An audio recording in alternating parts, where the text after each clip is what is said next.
ऐका ना, उन्हाळा आला की सर्वांना असं थंड पिऊ वाटतं. कारण उन्हाळा इतका वाढलाय ना आता की थंड काहीतरी असावं असं वाटतं.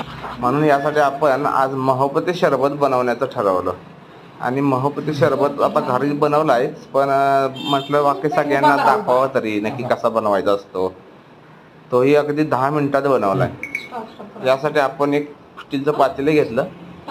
त्या पातेल्यामध्ये आपण बर्फ टाकून घेतलाय. बर्फ आधीच फ्रीजला बनवायला ठेवला होता. मग तो बर्फ टाकून घेतला. त्याच्यामध्ये गोकुळ दूध 2 पिशव्या टाकून घेतल्या. गोकुळ दूध यासाठी घेतलं की घट्टपणा त्याचा खूप जास्त असतो. असं बाकीचं दूध असं घरी येऊन देतात ना, त्याचं दूध असं पातळ असतंय, त्याच्यामुळे ते नाही वापरत. म्हणून गोकुळ दूधच घेतलं. 2 पिशव्या अशा फोडून टाकायच्या. ही अर्धा लिटरची 1 पिशवी आहे.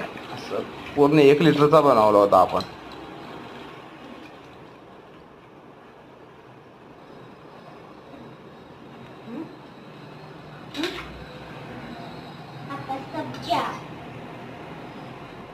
दूध टाकल्यावर त्याच्यामध्ये सब्जा टाकलाय. सब्जा आधीच मुरत ठेवला होता. त्याच्या बिया फुगल्यानंतर मग ते टाकून घेतला सर्व. त्याच्यामध्ये रोज सिरप टाकलाय. मोठी चमचे 2.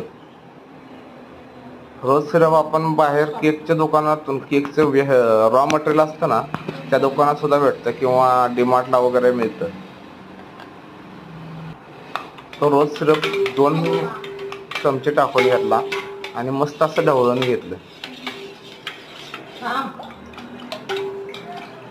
आणि हे करताना मुलगी मध्ये मध्ये देत होती.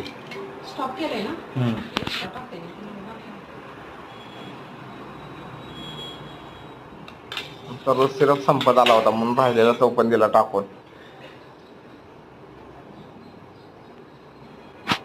त्याच्यानंतर आपण कलिंगडाच्या बारीक काचऱ्या बनवल्या होत्या पूर्ण. त्या पूर्ण अशा काचऱ्या सगळ्या त्यात टाकून घेतल्या आणि मस्त एकदा हलवलं. सुरुवातीला बर्फ यासाठी टाकला होता की आपण जे वरनं दूध टाकतो ते लगेच थंड व्हावं आणि बनवल्या पिता यावं. तुम्ही असं पण करू शकता की बनवून नंतर फ्रीजमध्ये ठेवून मग पिऊ शकता. आता आपण त्याची टेस्ट बघणार आहे नक्की कसं झालाय. चांगलं मस्त हलवून घेतलं. बर्फ वितळतो.